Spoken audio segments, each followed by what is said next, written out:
Welcome back to my channel Kapardini special. ಇವತ್ತಿನ ಬ್ಲಾಗಲ್ಲಿ ಇದು ಸಂಡೇ ಬ್ಲಾಗ್ ಆಗಿರುತ್ತೆ. ಇವತ್ತಿನ ಬ್ಲಾಗಲ್ಲಿ ನಾನು ಏನು ಮಾಡಿದ್ದೀನಿ ಅಂತ ತೋರಿಸ್ತೀನಿ ಬನ್ನಿ. ಅದಕ್ಕೂ ಮುಂಚೆ ಪ್ಲೀಸ್ ನಮ್ಮ ಕಪರ್ದಿನಿ ಸ್ಪೆಷಲ್ ಚಾನಲ್ಗೆ ಸಪೋರ್ಟ್ ಮಾಡಿ, ಸಬ್ಸ್ಕ್ರೈಬ್ ಮಾಡಿ, ಲೈಕ್ ಮಾಡಿ, ಶೇರ್ ಮಾಡಿ, ಕೆಲವೊಂದು ವೆಯ್ಟ್ಲೆಸ್ ಟಿಪ್ಸು ಹಂಗೆ ಮಟನ್ ಸಾರು ಮಾಡೋದು ಹೇಗೆ ಅಂತ ತೋರಿಸ್ತಾ ಇದ್ದೀನಿ. Let's start hour video. ಇವತ್ತಿನ ಬ್ಲಾಗ್ ಬಂದುಬಿಟ್ಟು ನಾನು ಬೆಳಗ್ಗೆ 6 o'clock 6 ಗಂಟೆಗೆ ಸ್ಟಾರ್ಟ್ ಮಾಡ್ಕೊಂಡಿದ್ದೀನಿ. ಬೆಳಗ್ಗೆ ಎದ್ದು ಬಂದಿದ ತಕ್ಷಣ ದೇವ್ರ ಮುಖ ನೋಡಿ ನಾನು ಬಾಗಿಲು ತೆಗಿಯೋಣ ಅಂತ ನೋಡ್ತಾಯಿದ್ದೀನಿ. ಆದರೆ ತುಂಬಾ ಬೆಳಕಿದೆ, ಸಿಕ್ಕಾಪಟ್ಟೆ ಬಿಸಿಲು ಬಂದುಬಿಟ್ಟಿದೆ. ಎಷ್ಟು ಬಿಸಿಲು ಅಂದರೆ ಬನ್ನಿ ಡೋರ್ ಓಪನ್ ಮಾಡಿ ತೋರಿಸ್ತೀನಿ ನಾನು.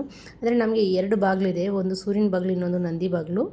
ನೋಡಿ 2 ಬಾಗಿಲು ತೆಗಿತಾ ಇದ್ದೀನಿ. ಎಷ್ಟು ಬಿಸಿಲಿದೆ ನೋಡಿ. 6 ಗಂಟೆಗೆ ಸುಮಾರು ನಮ್ಮ ಕರ್ನಾಟಕದಲ್ಲಾದರೆ 8-9 ಗಂಟೆಗೆ ಬರುವಷ್ಟು ಬಿಸಿಲಿದೆ. ಇವಾಗ 6 ಗಂಟೆ ಇಲ್ಲಿ ನೋಡಿದ್ರಲ್ಲ ಹೆಂಗೆ ಪಳ ಪಳ ಅಂತ ಬಿಸಿಲು, ಸಿಕ್ಕಾಪಟ್ಟೆ ಬಿಸಿಲಿದೆ. ಆದರೆ ಇಡೀ ರಾತ್ರಿ ಮಳೆ ಬಂದಿದೆ, ರಾತ್ರಿ ಪೂರ್ತಿ ಜೋರು ಮಳೆ. ಅಷ್ಟು ಮಳೆ ಬಂದಿದ್ರು ಈ ಥರ ಬಿಸಿಲಿದೆ.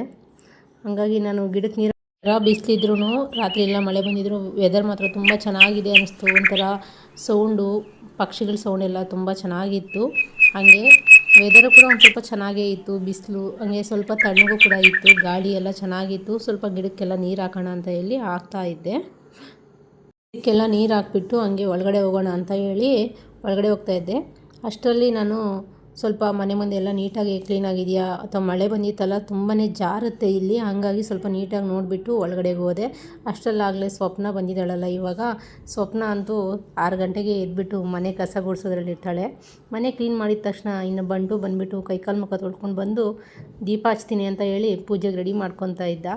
ಬಾ ಸ್ನಾನ ಮಾಡ್ಕೊಂಡು ಪೂಜೆ ಮಾಡು ಅಂದರೆ ಇಲ್ಲ, ನಾನು ಫಸ್ಟು ಪೂಜೆ ಮಾಡಿಬಿಟ್ಟೆ ಆಮೇಲೆ ನಂದು ಏನೇ ಇದ್ರು ಅಂತ ಹೇಳ್ದ. ಅವನು ಬೆಳಗ್ಗೆ ಎದ್ದಿದ ತಕ್ಷಣ ದೇವ್ರ ಮುಖ ನೋಡೋಕೆ ಬರ್ತಾನಲ್ಲ, ಒಂದೊಂದು ದಿವಸ ಸ್ನಾನ ಮಾಡ್ಕೊಂಡು ಬಂದುಬಿಡ್ತಾನೆ, ಒಂದೊಂದು ದಿವಸ ಕೈಕಾಲು ಮುಖ ತೊಳ್ಕೊಂಡು ಈ ಥರ ಪೂಜೆ ಮಾಡಬೇಕು ಅಂತ ಹೇಳ್ತಾನೆ.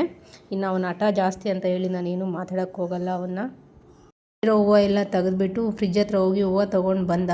ನಮಗೆ ಇಲ್ಲೊಂದು ಮಿಸ್ಟೇಕ್ ಏನಪ್ಪ ಅಂದರೆ, ನಾವಿರೋ ಫ್ಲಾಟಲ್ಲಿ ಇದಿಲ್ಲ, ದೇವ್ರ ಮನೆ ಇಲ್ಲ.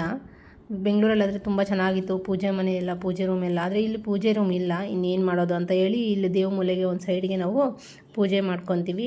ಮೇಲೆ ಎಲ್ಲಾದರೂ ಸ್ಟ್ಯಾಂಡ್ ಹೊಡೆದ್ಬಿಟ್ಟು ಪೂಜೆ ಮಾಡೋಣ ಅಂದರೆ ನಮಗೆ ಶಿವಲಿಂಗ ಇದೆ. ಶಿವಲಿಂಗ ವಾರಕ್ಕೆ 2 ಸಲ 3 ಸಲ ನಮ್ಮ ಮನೆಗೆ ಅಭಿಷೇಕ ಮಾಡ್ತಾಯಿರ್ತಾರೆ. ಹಂಗಾಗಿ ಕೆಳಗಡೆ ಕೂತ್ಕೊಂಡೇ ಅಭಿಷೇಕ ಮಾಡಬೇಕಾಗತ್ತೆ.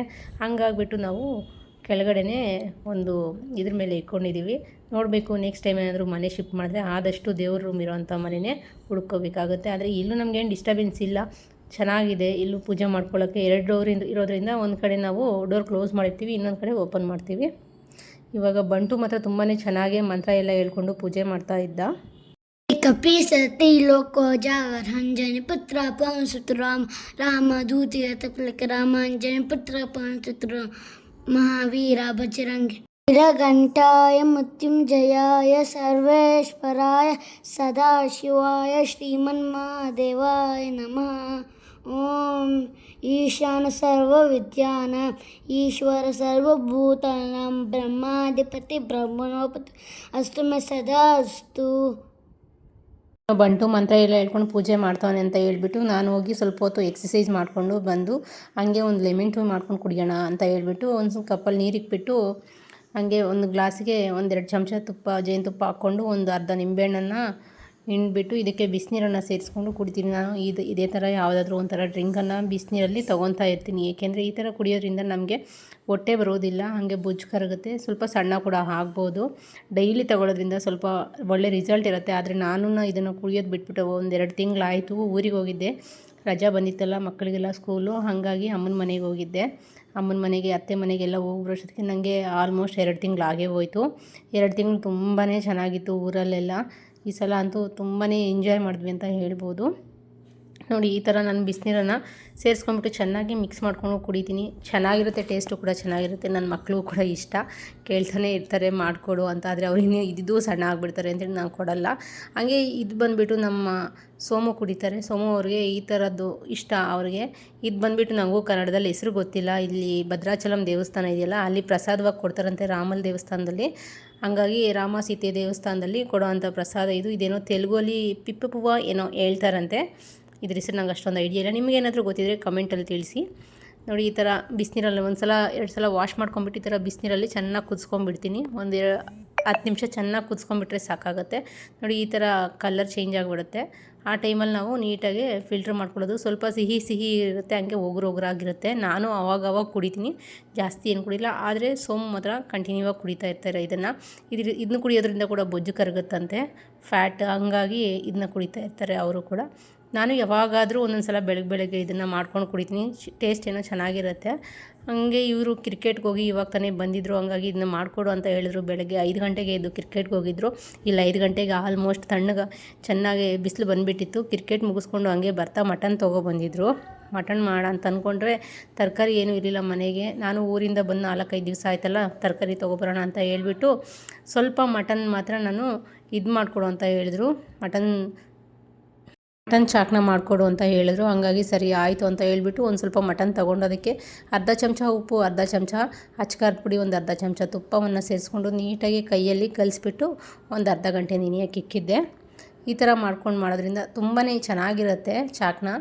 ನಾವು ಆಚೆಗಡೆ ತಿನ್ನೋದಕ್ಕಿಂತ ಮನೆಯಲ್ಲಿ ಈ ಥರ ಮಾಡ್ಕೊಂಡು ತಿನ್ನೋದ್ರಿಂದ ಆರೋಗ್ಯ ಕೂಡ ಒಳ್ಳೆಯದು. ಹಾಗಾಗ್ಬಿಟ್ಟು ನಾನು ಈ ಥರ ಕಲಿಸ್ಬಿಟ್ಟು ಒಂದು 10 ನಿಮಿಷದ ನಂತರ ಚಾಕ್ನ ರೆಡಿ ಮಾಡ್ಕೊತಾ ಇದ್ದೆ. ನೋಡಿ, ಈ ಥರ ತವ ಮೇಲೆ ನಾನು ಒಂದು 20 ನಿಮಿಷ, ಆಲ್ಮೋಸ್ಟ್ ಒಂದು 15 ನಿಮಿಷ ಚೆನ್ನಾಗಿ ಸ್ವಿಮ್ಮಲ್ಲಿ ಇಟ್ಕೊಂಡು ಹಂಗೆ ಫಾಸ್ಟಲ್ಲಿ ಇಟ್ಕೊಂಡು ಈ ಥರ ಸುಟ್ಕೊಂಡೆ. ಈ ಮಟನ್ ಚಾಕ್ನ ಚೆನ್ನಾಗಿ ಬಂದಿತ್ತು, ಟೇಸ್ಟು ಕೂಡ ತುಂಬಾ ಚೆನ್ನಾಗಿತ್ತು. ನಾನು ಆಲ್ಮೋಸ್ಟ್ ಒಂದು 1/4 kg ಮಟನ್ನಷ್ಟು ಈ ಥರ ಮಾಡಿಕೊಂಡೆ. ಈ ಥರ ಮಾಡ್ಕೊಂಬಿಟ್ಟು ಮಕ್ಕಳು ಇವರು ಎಲ್ಲರೂ ತಿಂದರು, ನಾನು ಕೂಡ ತಿಂದೆ. ತುಂಬಾ ಚೆನ್ನಾಗಿತ್ತು. ಹಾಗೆ ತರಕಾರಿಗೆ ಖಾಲಿಯಾಗಿತ್ತಲ್ಲ, ತರಕಾರಿ ತೊಗೊಬರೋಣ ಅಂತೇಳಿ ಮಾರ್ಕೆಟ್ಗೆ ಹೋಗಿದ್ದೆ. ಮಾರ್ಕೆಟ್ಗೆ ಹೋಗೋಕ್ಕೂ ಮುಂಚೆ ಮನೆಗೆ ಹುಡುಗರು ಸ್ವಪ್ನ ಇದ್ರಲ್ಲ, ಹಾಗಾಗಿ ಹೇಳ್ಬಿಟ್ಟು ಹೋಗೋಣ ಅಂತ ಹೇಳಿ ಅವ್ರಿಗೂ ಕೂಡ ಚಾಕ್ನ ಮಾಡಿಕೊಟ್ಟೆ. ಹಂಗೆ ಇದ್ರ ಜೊತೆಗೆ ಸ್ವಲ್ಪ ರಾಗಿ ಗಂಜಿ ಮಾಡಿಕೊಟ್ಟೆ. ರಾಗಿ ಗಂಜಿ ಮಾಡಿಬಿಟ್ಟು ಅದು ರಾಗಿ ಗಂಜಿ 2 ತಿನ್ಕೊಂಡು ಇದನ್ನ ಕುಡಿದ್ವಿ. ನೋಡಿ ಎಷ್ಟು ಚೆನ್ನಾಗಿ ಬಂದಿದೆ ಅಂತೆ ಮಟನ್ ಚಾಕ್ನ. ನೋಡಿರಲ್ಲ, ತುಂಬಾ ಚೆನ್ನಾಗಿ ಬಂದಿತ್ತು. ಸಾಫ್ಟಾಗೂ ಕೂಡ ಬೆಂದೋಗುತ್ತೆ ಈ ಥರ ಸುಡೋದ್ರಿಂದ. ಆದಷ್ಟು ಬೆಂಕಿಯಲ್ಲಾದರೆ ಇನ್ನೂ ಚೆನ್ನಾಗಿರುತ್ತೆ. ಅಂದರೆ ನಾವು ಹಳ್ಳಿ ಕಡೆ ಎಲ್ಲ ಬೆಂಕಿ ಹಾಕ್ಕೊಂಡು ಸುಡ್ತಾರಲ್ಲ, ತುಂಬಾ ಚೆನ್ನಾಗಿರುತ್ತೆ.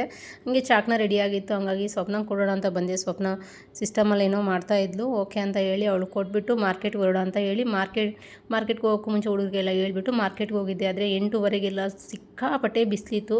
ಎಷ್ಟು ಬಿಸಿಲಂದರೆ ಹೇಳೋಕ್ಕಾಗಲ್ಲ. ನಮ್ಮ ಕಡೆ 1 ಗಂಟೆ 2 ಗಂಟೆಯಲ್ಲಿರುತ್ತಲ್ಲ, ಆ ಪಾಟಿ ಬಿಸಿಲಿತ್ತು. ತರಕಾರಿ ತಗೊಂಡು ಹಂಗೆ ಫ್ರೂಟ್ಸ್ ಅಂಗಡಿಗೆ ಹೋಗಿ ಸ್ವಲ್ಪ ಫ್ರೂಟ್ಸ್ ತೊಗೊಂಡು ಬಂದು. ಈ ಕಡೆ ಅಂತೂ ಮಾವಿನ ಹಣ್ಣು ತುಂಬಾ, ನಮ್ಮ ಕಡೆ ಮಲ್ಲಿಕ ಸಿಗುತ್ತೆ, ಎಷ್ಟು ಚೆನ್ನಾಗಿರುತ್ತೆ. ಆದರೆ ಇಲ್ಲಿ ಮಲ್ಲಿಕ ಸಿಗಲ್ಲ, 2 ಥರ ಹಣ್ಣು ಮಾವಿನ ಹಣ್ಣು. ಆದರೆ ಬರೀ ಮಾವಿನ ಹಣ್ಣು, ಈ ಕಡೆ ಜಾಸ್ತಿ ಮಾವಿನ ಹಣ್ಣು. ನಾನು ಸ್ವಲ್ಪ ಫ್ರೂಟ್ಸ್ ತೊಗೊಂಡು ಬಂದುಬಿಟ್ಟೆ. ಬಿಸಿಲು ಜಾಸ್ತಿ ಇತ್ತಲ್ಲ, ಹಾಗಾಗಿ ಆಲ್ರೆಡಿ 9 ಗಂಟೆ ಆಗಿತ್ತು. ಸ್ವಲ್ಪ ಮಿಕ್ಸ್ ಫ್ರೂಟ್ಸು ಐಸ್ ಕ್ರೀಮ್ ಮಾಡ್ಕೊಳ್ಳೋಣ ಅಂತ ಹೇಳಿ ಮಕ್ಕಳು ಐಸ್ ಕ್ರೀಮ್ ತೊಗೊಬರೋಕ್ಕೆ ಕೇಳಿದರು ಅಂಗಡಿಯಿಂದ. ಆದರೆ ಐಸ್ ಕ್ರೀಮು ಮನೆಗೆ ಇತ್ತು, ಅವ್ರಿಗೆ ಗೊತ್ತಿರಲಿಲ್ಲ. ಅದು ಐಸ್ ಕ್ರೀಮ್ ಇದೆ ಅಂತ ಗೊತ್ತಾದರೆ ಊಟನೂ ಬೇಡ, ಏನೂ ಬೇಡ, ಬರೀ ಐಸ್ ಕ್ರೀಮೇ ತಿನ್ಕೊಂಡು ಕೂತಿರ್ತಾರೆ. ಹಂಗೆ ಅಂದ್ಬಿಟ್ಟು ನಾನು ಸ್ವಲ್ಪ ಹಣ್ಣೆಲ್ಲ ಕಟ್ ಮಾಡಿಕೊಂಡೆ. ಇದೇ ಥರ ಕಟ್ ಮಾಡಿಕೊಂಡು ಇನ್ನು ಸ್ವಲ್ಪನೇ ತಿಂಡಿ ಕೂಡ ಲೈಟಾಗಿ ತಿನ್ಕೊಂಡಿದ್ರು ಅಂತ ಹೇಳಿ ಈ ಥರ ಫ್ರೂಟ್ಸ್ ಎಲ್ಲ ಮಾಮೂಲಿ ದಾಳಿಂಬೆ ಹಣ್ಣು, ಒಂದು ಆಪಲ್ಲು, ಒಂದು ಬಾಳೆಹಣ್ಣು, ಹಾಗೆ ಒಂದು ಮುಕ್ಕಾಲು ಭಾಗ ಅಷ್ಟು ಮಾವಿನ ಹಣ್ಣು ಕೂಡ ಕಟ್ ಮಾಡಿಕೊಂಡು ನಾನು ಸೇರಿಸ್ಕೊಂಡೆ. ನೋಡಿ, ಮಾವಿನ ಹಣ್ಣು ನಾನು ಬೈ ಮಿಸ್ಟೇಕಾಗಿ ಈ ಥರ ಕಟ್ ಮಾಡಿಬಿಟ್ಟಿದ್ದೀನಿ. ಇವಾಗ ಮತ್ತೆ ಅದನ್ನು ನಾವು ಸಿಪ್ಪೆ ಬೇಡವಲ್ಲ ಹಾಕೋದು, ಹಂಗಾಗ್ಬಿಟ್ಟು ಮತ್ತೆ ನಾನು ಉಲ್ಟಾ ಮಾಡಿ ಕಟ್ ಮಾಡಿಕೊಂಡೆ. ಮತ್ತು ನಾನು ಇದೇ ಥರ ಫ್ರೂಟ್ಸ್ ಎಲ್ಲ ಕಟ್ ಮಾಡಿಬಿಟ್ಟು ಒಂದು ಬೌಲ್ಗೆ ಸೇರಿಸ್ಕೊಂಡೆ.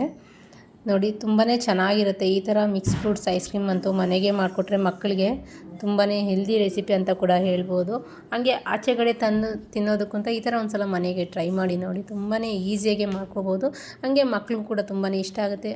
ಆದರೂ ತುಂಬಾ ಈಸಿಯಾಗಿ ಕೂಡ ಮಾಡ್ಕೊಳ್ಳೋವಂಥ ರೆಸಿಪಿ. ಹಾಗೆ ಟೇಸ್ಟು ಕೂಡ ತುಂಬಾ ಚೆನ್ನಾಗಿರುತ್ತೆ. ಇದೇ ಥರ ನಿಮಗೆ ಯಾವ ಥರ ಫ್ರೂಟ್ಸ್ ಬೇಕೋ ಅದು ಎಲ್ಲ ಥರ ಹಣ್ಣನ್ನು ಕೂಡ ಸೇರಿಸ್ಕೋಬೋದು. ಆರೆಂಜ್ ಒಂದು ಬಿಟ್ಬಿಟ್ಟು ಇನ್ನೇನು ಬೇಕಾದರೂ ಸೇರಿಸ್ಕೋಬೋದು. ಆರೆಂಜ್ ಹಾಕಿದ್ರೆ ಸ್ವಲ್ಪ ಟೇಸ್ಟ್ ಡಿಫ್ರೆನ್ಸ್ ಆಗಿರುತ್ತೆ. ಹಾಗೆ ನೀವು ಬೇಕಿದ್ರೆ ಡ್ರೈ ಫ್ರೂಟ್ಸು ಕೂಡ ಸೇರಿಸ್ಕೋಬೋದು ಇದಕ್ಕೆ. ಇವಾಗ ನಾನೊಂದು ಬೌಲ್ಗೆ ಮಾಮೂಲಿ ಆಪಲ್ಲು, ಬಾಳೆಹಣ್ಣು, ಹಾಗೆ ದಾಳಿಂಬೆ ಎಲ್ಲ ಸೇರಿಸ್ಕೊಂಡು ಐಸ್ ಕ್ರೀಮ್ ತೊಗೊಳ್ಳೋಣ ಅಂತ ಫ್ರಿಜ್ ಹತ್ರ ಹೋದೆ. ಸ್ವಪ್ನ ಬಂದಿರೋದ್ರಿಂದ ನನಗೆ ಸ್ವಲ್ಪ ಹೆಲ್ಪ್ ಆಗುತ್ತೆ. ತರಕಾರಿ ಎಲ್ಲ ಸ್ವಪ್ನ ಮತ್ತು ಚಿಂಟು ಇಬ್ಬರು ಜೋಡಿಸ್ತಾಯಿದ್ರು ಫ್ರಿಜ್ಜಿಗೆ. ಸರಿ ಆಯಿತು ಅಂತ ಹೇಳಿ ನಾನು ಐಸ್ ಕ್ರೀಮ್ ತೊಗೊಂಡು ಬೌಲ್ಗೆಲ್ಲ ಸರ್ವ್ ಮಾಡಿಕೊಂಡೆ. ನೋಡಿ, ಇವಾಗ ಇಷ್ಟು ಚೆನ್ನಾಗಿದೆ ಅಂತ ಸ್ವಲ್ಪ ಮಿಕ್ಸ್ ಮಾಡಿ ತೋರಿಸ್ತೀನಿ. ತುಂಬಾ ಚೆನ್ನಾಗಿರುತ್ತೆ. ಬಿಸಿಲಿಂದ ಬಂದಾಗಂತೂ ಎಷ್ಟು ಚೆನ್ನಾಗಿರುತ್ತೆ ಅಂದರೆ ಸ್ವಲ್ಪ ರಿಲೀಫ್ ಅನಿಸುತ್ತೆ ತಿಂದರೆ, ಅಷ್ಟು ಚೆನ್ನಾಗಿ ಬಂದಿತ್ತು. ನೀವು ಬೇಕಿದ್ರೆ ಮನೆಗೆ ಕೂಡ ಮ್ಯಾಂಗೋ ಐಸ್ ಕ್ರೀಮ್, ನಾನು ಆಲ್ರೆಡಿ ಮ್ಯಾಂಗೋ ಐಸ್ ಕ್ರೀಮ್ ರೆಸಿಪಿಯನ್ನು ಅಪ್ಲೋಡ್ ಮಾಡಿದ್ದೀನಿ. ಆ ಥರ ಕೂಡ ಐಸ್ ಕ್ರೀಮ್ ನೀವು ಮನೆಗೆ ಮಾಡಿಕೊಂಡು ಸ್ಟೋರೇಜ್ ಮಾಡ್ಕೋಬೋದು. ಸ್ಟೋರ್ ಮಾಡಿಕೊಂಡು ಈ ಥರ ಫ್ರೂಟ್ಸ್ ಎಲ್ಲ ಕಟ್ ಮಾಡಿ ಸರ್ವ್ ಮಾಡಿಕೊಂಡ್ರೆ ತುಂಬಾ ಚೆನ್ನಾಗಿರುತ್ತೆ. ಹೆಲ್ದಿ ರೆಸಿಪಿ ಅಂತ ಕೂಡ ಹೇಳ್ಬೋದು. ಇದನ್ನು ಮಕ್ಕಳಿಗೆಲ್ಲ ಸರ್ವ್ ಮಾಡಿಬಿಟ್ಟು ನಾನು ಕೂಡ ತಿನ್ಕೊಂಡೆ. ತುಂಬಾ ಚೆನ್ನಾಗಿ ಬಂದಿತ್ತು. ಹಾಗೆ ಇವಾಗ ಮಟನ್ ತಂದಿದ್ವಲ್ಲ ಮಧ್ಯಾಹ್ನ, ಆಲ್ರೆಡಿ 9 ಗಂಟೆ ಆಗೋಯಿತು. ಅಡುಗೆ ಮಾಡಬೇಕಲ್ಲ, ಟೈಮ್ ಆಗೋಯಿತು ಅಂತ ಹೇಳಿ ಕಿಚನ್ಗೆ ಬಂದೆ. ಮಟನ್ನು ತೊಳೆದ್ಬಿಟ್ಟು ನೀಟಾಗಿ ತೊಗೊಂಡೆ. ಅಷ್ಟರಲ್ಲಿ ಖಾರ ಮತ್ತು ಧನಿಯಾ ಪೌಡರ್ ಖಾಲಿ. ನಂದು ಲಾಸ್ಟ್ ವೀಡಿಯೋ ಅಪ್ಲೋಡ್ ಮಾಡಿದ್ದೆ ಅಚ್ಕಾರದ ಪುಡಿ ಮತ್ತು ಧನಿಯಾ ಪೌಡರ್ ಹೋಮ್ ಮೇಡ್ ಅಂತ, ಮನೆಯಲ್ಲೇ ಮಾಡೋದು ಹೇಗೆ ಅಂತ. ಅದು ನನ್ನದ್ರಲ್ಲಿ ಲಿಂಕ್ ಇದೆ, ಬಯೋದಲ್ಲಿ ಹೋಗ್ಬೇಕಾದ್ರೆ ಒಂದು ಸಲ ಚೆಕ್ ಮಾಡ್ಬೋದು. ತುಂಬಾ ಈಸಿಯಾಗಿ ಮಾಡ್ಕೊಳ್ಳುವಂಥ ಅಚ್ಕಾರದ ಪುಡಿ ಹಂಗೆ ಧನಿಯಾ ಪೌಡರ್. ನಾನು ಇದನ್ನು ಕೂಡ ಸ್ಟೋರ್ ಮಾಡಿ ಬಾಕ್ಸ್ಗೆಲ್ಲ ತೆಗೆದಿಕ್ಕೊಂಬಿಟ್ಟು ಇನ್ನು ಉಳಿದಿರೋದಂತ ನಾನು ಪ್ಯಾಕ್ ಮಾಡಿ ಹಂಗೆ ಮೇಲೆ ಎತ್ತಿಕ್ಕೊಂಬಿಟ್ಟು ಹಂಗೆ ಅರಿಶಿನ ಕೂಡ ಖಾಲಿಯಾಗಿತ್ತು, ಬಾಕ್ಸ್ಗೆ ತುಂಬ್ಕೊಂಬಿಟ್ಟು ಮಟನ್ ಮಾಡೋಣ ಅಂತ ಹೇಳಿ ಮಟನ್ ನೀಟಾಗಿ ಒಂದೆರಡು ಸಲ ವಾಶ್ ಮಾಡಿಬಿಟ್ಟು, ಯಾವಾಗೂ ಕುಕ್ಕರಲ್ಲಿ ಮಾಡಿದ್ರೆ ಅಷ್ಟೊಂದು ಚೆನ್ನಾಗಿರಲ್ಲ, ಈ ಸಲ ಸ್ವಲ್ಪ ಡಿಫ್ರೆಂಟಾಗಿ ಪಾತ್ರೆಯಲ್ಲಿ ಮಾಡೋಣ ಅಂತ ಹೇಳ್ಬಿಟ್ಟು ಪಾತ್ರೆ ತೊಗೊಂಡೆ. ಪಾತ್ರೆಗೆ 1 ಚಮಚ ತುಪ್ಪ, ಹಂಗೆ ಒಂದು ಮೀಡಿಯಮ್ ಸೈಜ್ದು ಈರುಳ್ಳಿ, ಒಂದು 2 ರೆಂಬೆಯಷ್ಟು ಹಸಿ ಕರಿಬೇವು ಸೊಪ್ಪನ್ನು ಸೇರಿಸ್ಕೊಂಡು ನೀಟಾಗಿ ತುಪ್ಪದಲ್ಲಿ ಒಂದು ಸ್ವಲ್ಪ ಫ್ರೈ ಮಾಡಿಕೊಂಡೆ. ಫ್ರೈ ಆದ ನಂತರ ನಾನಿಲ್ಲಿ ಮಟನ್ ನೀಟಾಗಿ ವಾಶ್ ಮಾಡಿ ತೊಗೊಂಡು ಸೇರಿಸ್ಕೊತಾ ಇದ್ದೀನಿ. ನೀವು ತುಪ್ಪ ಇಲ್ಲಾಂದರೆ ಮಾಮೂಲಿ ಎಣ್ಣೆ ಕೂಡ ಉಪಯೋಗಿಸ್ಕೋಬೋದು. ಇವಾಗ ಮಟನ್ ಒಂದೆರಡು ಸಲ ವಾಶ್ ಮಾಡಿರೋದನ್ನು ಸೇರಿಸ್ಕೊಂಡ್ಬಿಟ್ಟು ಚೆನ್ನಾಗಿ ಮಿಕ್ಸ್ ಮಾಡ್ಕೊಳ್ಳೋಣ. ಮಿಕ್ಸ್ ಮಾಡ್ಕೊಳ್ಳೋಕ್ಕೂ ಮುಂಚೆ ಸ್ವಲ್ಪ ರುಚಿಗೆ ತಕ್ಕಷ್ಟು ಉಪ್ಪನ್ನು ಸೇರಿಸ್ಕೊಂಬಿಡಿ. ನೋಡಿ ಚೆನ್ನಾಗಿ ಮಿಕ್ಸ್ ಆಗಿದೆ. ಮಿಕ್ಸ್ ಆದ ನಂತರ ರುಚಿಗೆ ತಕ್ಕಷ್ಟು ಉಪ್ಪು, ಹಂಗೆ ಸ್ವಲ್ಪ ಅರಿಶಿಣವನ್ನು ಕೂಡ ಸೇರಿಸ್ಕೊಳ್ಳೋಣ. ಈ ಥರ ಪಾತ್ರೆಯಲ್ಲಿ ಮಾಡೋದ್ರಿಂದ ಮುಂಚಿತವಾಗಿ ಉಪ್ಪು ಮತ್ತು ಅರಿಶಿಣ ಸೇರಿಸ್ಕೊಂಡ್ಬಿಟ್ರೆ ಚೆನ್ನಾಗಿ ನೀರು ಬಿಟ್ಕೊಂಡು ಆ ನೀರಲ್ಲೇ ಸ್ವಲ್ಪ ಹೊತ್ತು ಸಾಫ್ಟಾಗಿ ಬೆಂದೋಗುತ್ತೆ ಮಟನ್ನ, ಹಂಗಾಗಿ ಹೇಳ್ತಾ ಇದ್ದೀನಿ. ನೀವು ಕುಕ್ಕರಲ್ಲಿ ಮಾಡ್ಬೋದು, ಕುಕ್ಕರಲ್ಲೂ ಕೂಡ ಸೇಮ್ ಪ್ರೊಸೆಸಲ್ಲೇ ಮಾಡ್ಕೋಬೋದು, ಏನು ತೊಂದರೆ ಇಲ್ಲ. ನೋಡಿದ್ರಲ್ಲ ಚೆನ್ನಾಗಿ ಮಿಕ್ಸ್ ಆಗಿದೆ. ಇವಾಗ ಇದಕ್ಕೆ ಒಂದು ಜಜ್ಜಿ ತೊಗೊಂಡಿರುವಂಥ ಬೆಳ್ಳುಳ್ಳಿಯನ್ನು ಸೇರಿಸ್ಕೊಳ್ಳೋಣ. ನೀಟಾಗಿ ಸಿಪ್ಪೆ ತೆಗೆದು ಜಜ್ಜಿ ತೊಗೊಂಡಿದ್ದೀನಿ. ಹಾಗೆ ಒಂದು ಅರ್ಧ ಚಮಚ ಅಷ್ಟು ಪೆಪ್ಪರ್ ಪೌಡರನ್ನು ಉಪಯೋಗಿಸ್ತಾ ಇದ್ದೀನಿ. ನಾನು ಪೆಪ್ಪರ್ ಪೌಡ್ರು ಕೂಡ ಮನೆಯಲ್ಲೇ ಮಾಡಿರೋದು, ನೀವು ಅಂಗಡಿದು ಕೂಡ ಉಪಯೋಗಿಸ್ಕೋಬೋದು. ಇದನ್ನು ಒಂದು ಅರ್ಧ ಚಮಚ ಹಾಕಿದ್ರೆ ಸಾಕಾಗುತ್ತೆ, ಮನೆಯಲ್ಲಿ ಮಾಡಿರೋದ್ರಿಂದ ಸ್ವಲ್ಪ ಸ್ಪೈಸಿನೆಸ್ ಇರುತ್ತೆ, ಹಾಗಾಗಿ ನೋಡಿರಲ್ಲ. ಇವಾಗ ಚೆನ್ನಾಗಿ ಮಿಕ್ಸ್ ಮಾಡಿಬಿಟ್ಟು ಒಂದು ಮಿಕ್ಸರ್ ಜಾರ್ಗೆ, ಮತ್ತೊಂದು ಕಡೆ ಒಂದು ಮಿಕ್ಸರ್ ಜಾರ್ಗೆ 1 ಕಪ್ಪಷ್ಟು ಹಸಿ ಕಾಯಿ ತುರಿ, ಹಂಗೆ ಒಂದು ಬೆಳ್ಳುಳ್ಳಿ, 1 ಇಂಚಷ್ಟು ಶುಂಠಿ, ಒಂದು ಅರ್ಧ ಈರುಳ್ಳಿಯನ್ನು ಸೇರಿಸ್ಕೊಂಡು ಒಂದು ಸ್ವಲ್ಪ ನೀರನ್ನು ಸೇರಿಸ್ಕೊಂಡು ನುಣ್ಣಗೆ ರುಬ್ಕೊಳ್ಳೋಣ. ನಾನು ಇಲ್ಲಿ ಈರುಳ್ಳಿ ಕಟ್ ಮಾಡಿ ಸೇರಿಸ್ಕೊಂಡಿದ್ದೀನಿ, ಹಂಗಾಗಿ ರುಬ್ಬಕ್ಕೆ ಒಂದು ಅರ್ಧನೇ ಉಪಯೋಗಿಸ್ತಾ ಇದ್ದೀನಿ. ಜಾಸ್ತಿ ಸೇರಿಸ್ಕೊಂಡ್ಬಿಟ್ರೆ ಸಿಹಿ ಬಂದುಬಿಡುತ್ತೆ ಸಾರು, ಹಂಗಾಗಿ. ಮತ್ತೊಂದು ಕಡೆ ನಾನು ಹಸಿಮೆಣ್ಸಿನ್ಕಾಯಿ ಕಟ್ ಮಾಡಿ ಒಂದು 10 ಹಸಿಮೆಣ್ಸಿನ್ಕಾಯಿ ಸೇರಿಸ್ಕೊಂಡಿದ್ದೀನಿ. ಹಂಗೆ ರುಬ್ಬಿರುವಂಥ ಪೇಸ್ಟನ್ನು ಕೂಡ ಸೇರಿಸ್ಕೊಳ್ಳೋಣ, ಕಾಯಿ ಪೇಸ್ಟು. ನೀವು ಬೇಕಿದ್ರೆ ಕಾಯಿಯನ್ನು ನೀಟಾಗೆ ಬರೀ ಹಸಿ ಕೊಬ್ಬರಿಯನ್ನೇ ಹಾಲು ಮಾಡಿಬಿಟ್ಟು ಇದನ್ನು ಕೂಡ ಸೇರಿಸ್ಕೋಬೋದು, ಆವಾಗೂ ಕೂಡ ತುಂಬಾ ಚೆನ್ನಾಗಿರುತ್ತೆ ಮಟನ್ ಸಾರಾಗಲಿ ಚಿಕನ್ ಸಾರಾಗಲಿ. ನೋಡಿದ್ರಲ್ಲ, ಇವಾಗ ಕಂಪ್ಲೀಟಾಗಿ ಮಿಕ್ಸ್ ಮಾಡ್ಕೊಂಡಿದ್ದೀನಿ. ಮಿಕ್ಸ್ ಮಾಡ್ಕೊಂಡಿದ್ದ ನಂತರ 1-2 ಟೊಮೊಟೊ ಹಣ್ಣನ್ನು ಸೇರಿಸ್ಕೊತಾ ಇದ್ದೀನಿ, ಸಣ್ಣದಾಗಿ ಕಟ್ ಮಾಡಿ. ನೀವು ರುಬ್ಬಿ ಕೂಡ ಸೇರಿಸ್ಕೋಬೋದು, ಆದರೆ ರುಬ್ಬಿ ಸೇರಿಸ್ಕೊಂಡ್ರೆ ತುಂಬಾ ಮಸಾಲೆ ಆಗಿಬಿಡುತ್ತೆ ಅಂತ ಹೇಳಿ ನಾನು ಕಟ್ ಮಾಡಿ ಸೇರಿಸ್ಕೊಂಡಿದ್ದೀನಿ. ಹಂಗೆ ಅದೇ ಮಿಕ್ಸರ್ ಜಾರಲ್ಲಿ ಒಂದು ಕಪ್ಪಷ್ಟು ಮಿಕ್ಸಿ ಜಾರಷ್ಟು ನೀರು ಸೇರಿಸ್ಕೊತಾ ಇದ್ದೀನಿ. ಸೇರಿಸ್ಕೊಂಡು ಆ ಮಿಕ್ಸಿ ಜಾರ್ಗೆ ಮತ್ತೆ 1 ಹಿಡಿ ಕೊತ್ತಂಬರಿ ಸೊಪ್ಪು, 1 ಹಿಡಿ ಪುದೀನ ಸೊಪ್ಪು, 1 ಟೊಮೊಟೊ ಹಣ್ಣನ್ನು ಸೇರಿಸ್ಕೊಂಡು ನುಣ್ಣಗೆ ರುಬ್ಕೊಳ್ಳೋಣ. ಜಾಸ್ತಿ ನುಣ್ಣಗೆ ರುಬ್ಕೊಳ್ಳೋಕೆ ಹೋಗಬೇಡಿ. ಇವಾಗ ಆಲ್ಮೋಸ್ಟ್ ಒಂದು 10% ಬೆಂದೋಗಿದೆ ಮಟನ್ನು. ಈ ಟೈಮಲ್ಲಿ ನಾವು ರುಬ್ಬಿ ತೊಗೊಂಡಿರುವಂಥ ಪುದೀನ ಮತ್ತು ಕೊತ್ತಂಬರಿ ಸೊಪ್ಪನ್ನು ಸೇರಿಸ್ಕೊಳ್ಳೋಣ. ಸೇರಿಸ್ಕೊಂಡು ಚೆನ್ನಾಗೇ ಮಿಕ್ಸ್ ಮಾಡ್ಕೊಳ್ಳೋಣ. ನೋಡಿ ಚೆನ್ನಾಗಿ ಮಿಕ್ಸ್ ಆಗಿದೆ. ಇವಾಗ ನೀರು ನಿಮಗೆ ನೋಡಿಕೊಂಡು ಸೇರಿಸ್ಕೋಬೋದು, ಇನ್ನೂ ನೀರು ಬೇಕಾದರೆ ಸೇರಿಸ್ಕೋಬೋದು, ಇನ್ನೂ ಕಮ್ಮಿ ಬೇಕಾದರೂ ಸೇರಿಸ್ಕೋಬೋದು. ಹಾಗೆ ಖಾರಕ್ಕೆ ಅಚ್ಕಾರದ ಪುಡಿ, ಧನಿಯಾ ಪೌಡರ್ 2 ಚಮಚ, ಅಚ್ಕಾರದ ಪುಡಿ 1 ಚಮಚನ ಸೇರಿಸ್ಕೊಂಡಿದ್ದೀನಿ. ಹಾಗೆ ಒಂದು ಮಿಕ್ಸರ್ ಜಾರಷ್ಟು ನೀರನ್ನು ಸೇರಿಸ್ಕೊಂಡಿದ್ದೀನಿ. ನಾವು ರುಬ್ಬಿ ತೊಗೊಂಡಿರುವಂಥ ಮಿಕ್ಸರ್ ಜಾರಲ್ಲೇ 1 ಜಾರಷ್ಟು ನೀರನ್ನು ಸೇರಿಸ್ಕೊಂಡಿದ್ದೀನಿ, ಅಂದರೆ ಆಲ್ಮೋಸ್ಟ್ 1 ಗ್ಲಾಸಷ್ಟು ಸೇರಿಸ್ಕೊಂಡು. ಸ್ವಲ್ಪ ಉಪ್ಪು ಕಮ್ಮಿ ಇತ್ತು, ಹಾಗಾಗಿ ಮತ್ತೆ ಒಂದು ಸ್ವಲ್ಪ ಉಪ್ಪನ್ನು ಸೇರಿಸ್ಕೊಂಡಿದ್ದೀನಿ. ಸೇರಿಸ್ಕೊಂಡು ಇವಾಗ ಕಂಪ್ಲೀಟಾಗಿ ಕುದಿಯೋಕ್ಕೆ ಬಿಡೋಣ. ತುಂಬಾ ಈಸಿಯಾಗಿ ಮಾಡ್ಕೋಬೋದು ಈ ಮಟನ್ ಕರಿ ಅಥವಾ ಮಟನ್ ಸಾರು. ನೋಡಿ ಆಲ್ಮೋಸ್ಟ್ ಬೆಂದಿದೆ. ಇವಾಗ ಇನ್ನೂ ಸ್ವಲ್ಪ ಬೇಯಿಸ್ಕೊಳ್ಳೋಣ. ಮತ್ತೊಂದು ಕಡೆ ನಾನು ಇಲ್ಲಿ ರೊಟ್ಟಿ ಮಾಡ್ಕೊತಾ ಇದ್ದೀನಿ. ಮಟನ್ ಬೆಂದೋಯ್ತು, ಹಾಗಾಗಿ ಸ್ಟವನ್ನು ಆಫ್ ಮಾಡಿಬಿಟ್ಟು ಮತ್ತು ನಾನು ರೊಟ್ಟಿಯನ್ನು ಮಾಡ್ಕೊತಾ ಇದ್ದೀನಿ. ರವೆ ಒಂದು ಅರ್ಧ ಗಂಟೆ ಮುಂಚೆ ನಾವು ಕಲಸಿಕೊಂಡ್ಬಿಟ್ರೆ ಈಸಿಯಾಗಿ ರವೆ ರೊಟ್ಟಿ ಮಾಡೋಕ್ಕೆ ಬರ್ದಿರೋರು ಕೂಡ ಈ ಥರ ರವೆ ರೊಟ್ಟಿ ಮಾಡ್ಕೋಬೋದು. ನಾನು ಆಲ್ಮೋಸ್ಟ್ ಎಲ್ಲ ಮಾಡಿಬಿಟ್ಟಿದ್ದೆ, ಲಾಸ್ಟೊಂದು ತೋರಿಸ್ತಾ ಇದ್ದೀನಿ. ನೋಡಿ ಅಷ್ಟೇ ಈಸಿಯಾಗಿ ಮಾಡ್ಕೋಬೋದು. ನಾವು ಕೈಯಲ್ಲಿ ಈ ಥರ ಲಟ್ಕಿಸ್ತೀನಿ ತವಾ ಮೇಲೆ. ಇವಾಗ ಇದಕ್ಕೆ 1 ಚಮಚ ಅಷ್ಟು ತುಪ್ಪವನ್ನು ಸೇರಿಸ್ಕೊಳ್ಳೋಣ. ತುಪ್ಪ ಬದಲಾಗಿ ಎಣ್ಣೆ ಕೂಡ ಉಪಯೋಗಿಸ್ಕೋಬೋದು. ಇವಾಗ ಇದನ್ನು ನೋಡಿ ಎಷ್ಟು ಚೆನ್ನಾಗಿ ಟರ್ನ್ ಆಗ್ತಾಯಿದೆ, ಅದಷ್ಟಕ್ಕದೇ ಟರ್ನ್ ಆಗಿಬಿಡುತ್ತೆ, ನೀಟಾಗಿ ಎದ್ದೋಳ್ಬಿಡುತ್ತೆ. ರವೆ ರೊಟ್ಟಿ 2 ಕಡೆ ಚೆನ್ನಾಗೆ ಬೆಂದಿದೆ. ನೋಡಿದ್ರಲ್ಲ ಎಷ್ಟು ಚೆನ್ನಾಗಿ ಕಲರ್ಫುಲ್ಲಾಗಿ ಕಾಣಿಸ್ತಾ ಇತ್ತು. ಇವಾಗ ಇದನ್ನು ನಾನು ಮಟನ್ ಸಾರು ಜೊತೆ ಸರ್ವ್ ಮಾಡ್ಕೊತಾ ಇದ್ದೀನಿ. ನೋಡಿ ರವೆ ರೊಟ್ಟಿ ತುಂಬಾ ಸಾಫ್ಟಾಗಿರುತ್ತೆ. ಇಲ್ಲಿ ಬಿಸಿಲು ಜಾಸ್ತಿ ಇರೋದ್ರಿಂದ ಚಪಾತಿ ಬದಲಾಗಿ ರವೆ ರೊಟ್ಟಿ ಮಾಡಿದ್ದೆ. ಚಪಾತಿ ತಿಂದರೆ ಸುಮ್ಮನೆ ಬಾಯಾರಿಕೆ ಆಗ್ತಾ ಇರುತ್ತೆ ಅಂತ ಹೇಳಿ ರವೆ ರೊಟ್ಟಿ ಮಾಡಿದ್ದೆ. ನಾನು ಮಟನ್ ಸಾರು ಜೊತೆ ಸೌತೆಕಾಯಿ, ನಿಂಬೆಹಣ್ಣು, ಹಾಗೆ ಈರುಳ್ಳಿಯನ್ನು ಕೂಡ ಸರ್ವ್ ಮಾಡಿಕೊಂಡು ಮಟನ್ ಸಾರನ್ನು ಸರ್ವ್ ಮಾಡ್ಕೊತಾ ಇದ್ದೀನಿ. ತುಂಬಾ ಚೆನ್ನಾಗಿತ್ತು. ಇದು ಭಾನುವಾರದ ವಿಡಿಯೋ ಆಗಿರುತ್ತೆ, ಭಾನುವಾರದ ಬ್ಲಾಗ್ ಆಗಿರುತ್ತೆ. ಇದು ತುಂಬಾ ಈಸಿಯಾಗಿ ತುಂಬಾ ಚೆನ್ನಾಗಿ ಮಾಡ್ಕೊಳ್ಳುವಂಥ ಮಟನ್ ಕರಿ ರೆಡಿ ಆಗಿದೆ. ಇವಾಗ ಮಟನ್ ಕರಿ ರವೆ ರೊಟ್ಟಿ ಜೊತೆ ಸರ್ವ್ ಮಾಡ್ಕೊಂಡಿದ್ದೀನಿ. ನೋಡಿದ್ರಲ್ಲ ರೆಡಿ ಆಗಿದೆ. ಇವಾಗ ಎಲ್ಲರೂ ಕೂತ್ಕೊಂಡು ಒಂದು ಫಿಲಮನ್ನು ನೋಡ್ತಾ ಊಟ ಕಂಪ್ಲೀಟ್ ಆಯಿತು ನಮ್ಮದು. ಊಟ ಕಂಪ್ಲೀಟ್ ಆಗಿದ ನಂತರ ನಾವೆಲ್ಲ ಮತ್ತೆ 3 ಗಂಟೆಯಲ್ಲಿ ಬಂಟು ಬಂದುಬಿಟ್ಟು ಸ್ನ್ಯಾಕ್ಸ್ ಅಂತ ಇದ್ದ. ಸೊ ಆವಾಗ ಅವ್ರ ಅಪ್ಪ ಇದ್ರಲ್ಲ ಮನೆಗೆ, ಸೋಮು ಅವ್ರು ಹೋಗಿ ಸ್ವೀಟ್ ಸಮೋಸನ ತೊಗೊಬಂದಿದ್ರು. ಇದರಲ್ಲಿ ಬರೀ ಡ್ರೈ ಫ್ರೂಟ್ಸು ಮತ್ತು ಸ್ವಲ್ಪ ಕಡಲೆ ಬೀಜದ ಪೌಡ್ರೆಲ್ಲ ಇತ್ತು. ಅಂದರೆ ಟೇಸ್ಟ್ ನೋಡೋವಾಗ ಗೊತ್ತಾಯಿತು. ಅಂದರೆ ಟೇಸ್ಟ್ ಮಾತ್ರ ಚೆನ್ನಾಗೇ ಇತ್ತು, ಡ್ರೈ ಫ್ರೂಟ್ಸ್ ಸಮೋಸ ಅಂತೆ. ಇದನ್ನು ತಂದು ಕೊಟ್ಟಿದ್ರು, ನೋಡೋಕ್ಕೆ ಒಂದು ಸ್ವಲ್ಪ ಚೆನ್ನಾಗಿತ್ತು. ಹಾಗಾಗಿ ನಾನು ಒಂದು ಸಲ ಟ್ರೈ ಮಾಡೋಣ ಅಂತ ಹೇಳಿ ಒಂದು ವಿಡಿಯೋ ಮಾಡಿಕೊಂಡೆ. ನಿಮಗೆಲ್ಲ ಇಷ್ಟ ಆಗಿದ್ರೆ ಅಥವಾ ನೀವು ಯಾವ ಥರ ಸಮೋಸ ತಿಂದಿದ್ದೀರಾ ಅಂತ ಕಾಮೆಂಟ್ ಮೂಲಕ ಕಾಮೆಂಟ್ ಮಾಡಿ. ಪ್ಲೀಸ್ ಲೈಕ್ ಮಾಡಿ, ಶೇರ್ ಮಾಡಿ, ಸಬ್ಸ್ಕ್ರೈಬ್ ಮಾಡಿ. ಪ್ಲೀಸ್ ಸಬ್ಸ್ಕ್ರೈಬ್ ಮಾಡಿ. Thank you for watching.